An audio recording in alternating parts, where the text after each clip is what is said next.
Now at 9, new details about an LAPD officer charged, accused of making secret audio recordings of his coworkers. But tonight, the concerning nature of what was on those recordings is being revealed. And CBS LA assignment editor Mike Rogers is at the desk. Mike, you took a trip to the courthouse today, and you have a better idea of how this all played out. Yeah, you know, Rudabeh and Pat, it's very interesting here. So yeah, I went down to the courthouse today, pulled the criminal complaint. Turns out there were 122 files of these audio recordings that were involved in this alleged scandal. Now, here's the thing though.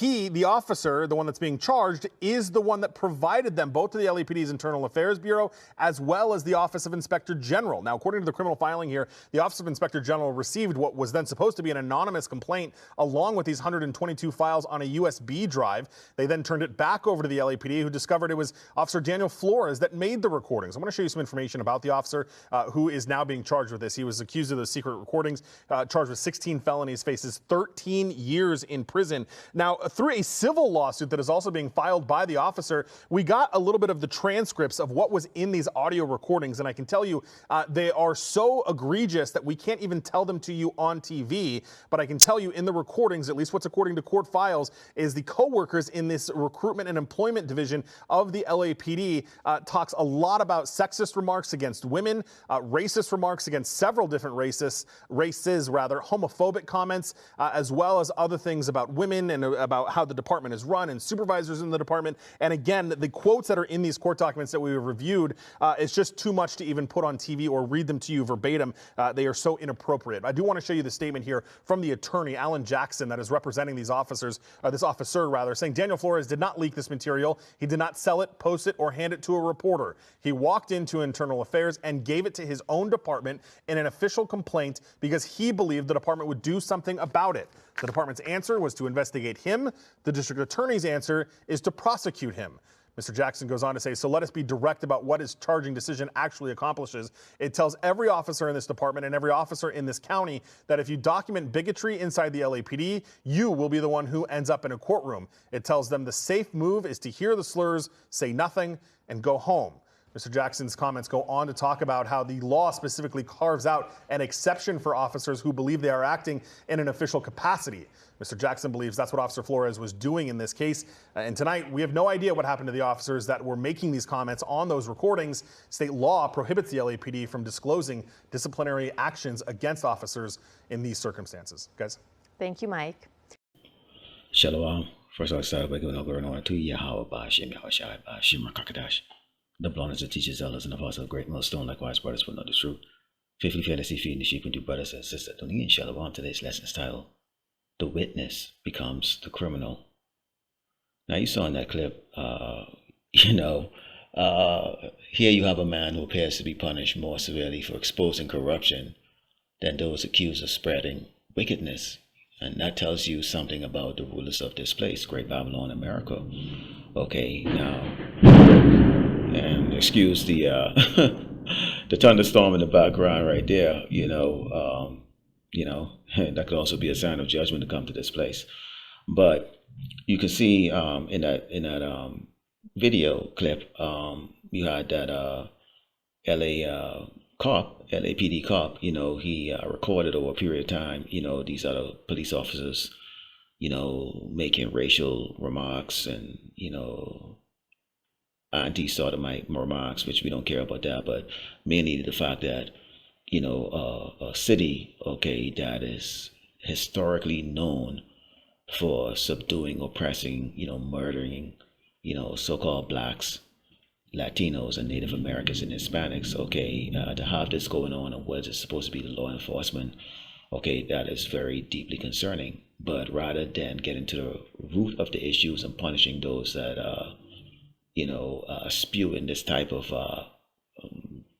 behavior, so to speak, when nobody's looking, the public isn't looking, they're going after the witness. Henceforth, we can look at how they're going to come after us, who are the witness of Yahweh, Ba'ashem Yahushai, preaching the gospel, warning our people, warning the rest of the world, and also warning Esau of his impending judgment from the Lord, Yahweh, Ba'ashem Yahushai. But let's start off with our first scripture. This is the book of Proverbs 29 and 12. It reads, if a ruler hearkens to lies, all his servants are wicked. And we know that these Edomites, okay, the so-called white man, he cannot lie. He cannot stop lying. Okay, he's came out of the womb, so to speak, lying.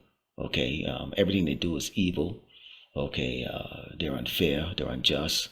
Okay, basically they don't follow their own rules. Okay, that they set. They're hypocrites. Okay, and it's being revealed. Okay, that's what our job is. Our job is to reveal, okay, the wicked, okay, on this earth, which is Esau the Edomite, the so-called white man. Okay, now you have the corrupt rulers. They hear lies. The wicked servants. They multiply, and truth becomes offensive. Okay, and that's what you're seeing right now. Truth is becoming offensive.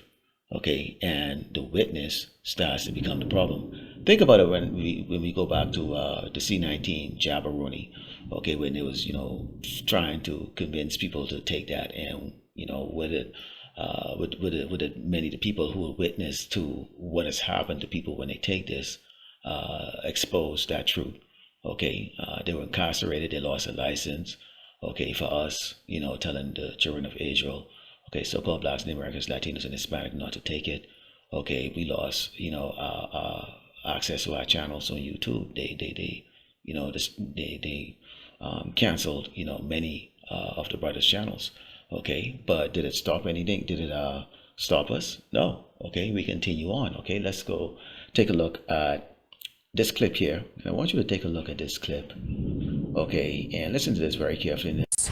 And for more than 2 years, KCRA3 Investigates has been looking into just who is stopped by law enforcement, most often in California. And this morning we have some new details from the state board that's been tracking all of this. Let's get to KCRA3 Investigates' Brandy Cummings, who's been covering this story from the very start and breaks down the findings of that new report. Hey guys, good morning. The 2026 Racial and Identity Profiling Act, or RIPA report, shows an increase in the number of stops. Now, this is the 9th annual RIPA report. The board analyzed 13,000 complaints and more than 5.1 million police and pedestrian stops conducted in 2024 from nearly all of the law enforcement agencies in California. Now, for some perspective, last year's report shows relative to the population, black individuals were pulled over 126% more often. This year's data shows an increase, with black individuals pulled over 128% more often. The data shows overall black and Native American individuals had more interactions and more actions taken by officers per average stop than other racial and ethnic groups. Additionally, according to the report, 2024 stop data showed notable disparities of individuals who are perceived as unhoused. In particular, people perceived as unhoused were stopped more than any other demographic group, and officers also reported taking more actions during those stops, including use of force. And as you saw in that clip, okay, that same particular place there, Los Angeles, okay, which has a pattern of stereotyping, okay, racial profiling, okay, and this is not going to stop. We see what happened during the ICE raids, okay, all those, you have a city that has tens of millions of people in it from all over the world that are here illegally, okay, and yet still they targeted who? They targeted the so-called Latino and Hispanics, okay, and that's still going on right now, okay. And this is not going to stop now. They said that they're looking at people who look like they don't have someplace to live, and they tend to stop those type of people. Well, who are the faces of the people that tend not to have someplace to live, or who's going to be socioeconomically, okay, downtrodden? That's going to be the so-called blacks, okay, your Latinos, Hispanics, and your Native Americans. You see, everything is set up in this society that you will lose. You will lose at no matter what. Okay, because the whole place is controlled by the wicked. In fact, let's go into Revelation 11 and start verse 3 reads, "And I will give power unto my two witnesses, and they shall prophesy 1,260 days, clothed in sackcloth. These are the two olive trees and the two candlesticks standing before the power of the earth." Okay, standing before, okay, who the world even call God. Okay, and who are those two witnesses? You have the northern kingdom tribes, and you have the southern kingdom tribes, which are the so-called dark-skinned Negroes, and the Northern Kingdom tribes, made of the Native Americans, Latinos, and Hispanics, okay, or light brown brothers and sisters, okay? But what you have is representation from, okay, both kingdoms that are right now out in the highway and the byway and on this unicorn, prophesying what?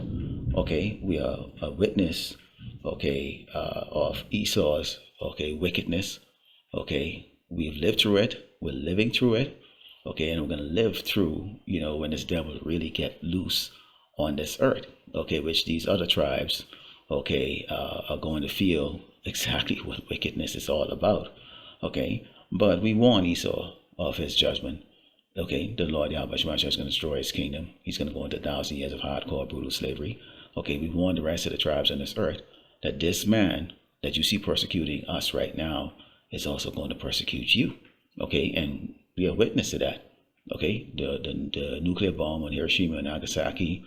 I mean, look across the maps on a world map, and you can see where everywhere the so-called white man set his footprint, okay? Meaning, we're talking Great Babylon, America, erect their flag in their embassy. They have just destroyed everything. Everywhere this white man goes, he destroys, because he himself is death, okay? Death. The so-called white man is death. Now, unlike the witness of this world, recording and, trying to get some type of justice or whatever case like that, okay, we're the witness of the Lord, Yahweh Bashim El Shai, okay? And we stand, okay, before the power on this earth, okay, bringing out this truth, okay? The so-called white man is the devil that the Bible speaks of. The people that you call white people, they're evil. You cannot trust them. They're not your friend, okay? They are the evil creation, okay? And then they are also the base of people. The so-called white man is not the standard on this earth. He just happens to be given everything. The Lord Yahweh Shai gave him everything, including us, to go build his empire. And did he give us any type of credit for it? No. Instead of a handshake, 40 acre and a horse, okay, what we got? We getting a sword to our throats. That's what we're getting, okay? But see, as much as Esau wants to kill the witness right now, because believe it or not, you people don't think that they're scared, but they are very afraid, okay? The elites are very afraid because what they see, mere mortal men, okay, stand up boldly, okay, exposing them with scriptures. We don't have any weapons. This is not a war of knives and guns, okay? This is spiritual warfare, and they know it, and they know they can't do a damn thing about it to us. In fact, let's go into the book of Psalms 37, and start verse 27 reads, "Depart from evil," because this is our job. Our job is always what? We warn the children of Israel to do what? Depart from evil and do good and dwell forevermore. For the Lord, Yahweh Shai, loveth judgment, and forsaketh not his saints. They are preserved forever. But the seed of the wicked shall be cut off. Esau is going to be cut off. The so-called white people are going to be cut off. And I know you're thinking to yourself, I work with these white people. They're nice. If you think so, great. We tell you, drink the coffee with them. If they buy you lunch, take it. But keep away from them. Okay? They are wicked and they're going to be destroyed. Continuing on, it says, the righteous shall inherit the land and dwell therein forever. Because we're going to inherit the kingdom of heaven, which is basically this whole entire earth. Of course, our capital is going to be, the kingdom of Israel, okay? Or the future is going to be Israel, okay? But, the whole earth is going to be ours. It's our inheritance, okay? And you people are going to be slaves to us. Continuing, it says, the mouth of the righteous speaketh wisdom, and his tongue talketh of judgment. Every lesson we put out, what do we always talk about? Two-thirds Jake's getting put to death by the sword, famine, beast of the field, okay, or the lake of fire, which is going to be the term of nuclear destruction of Great Babylon, America. But at the forefront, we always talk about what?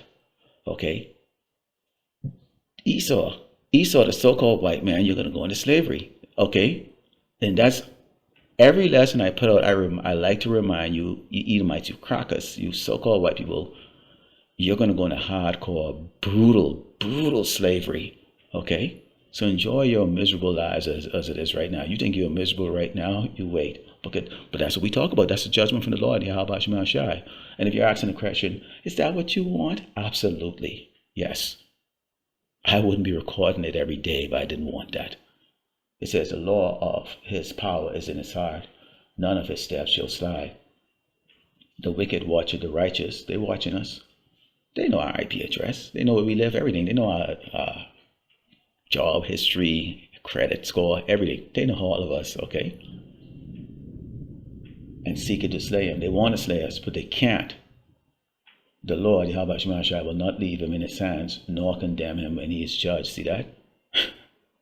So that's all they can do is watch. That's all they can do. They can't do a damn thing, okay? Let's go into Isaiah 59 and 19. However, how this man is, he will try. He will try, and here's what's going to happen.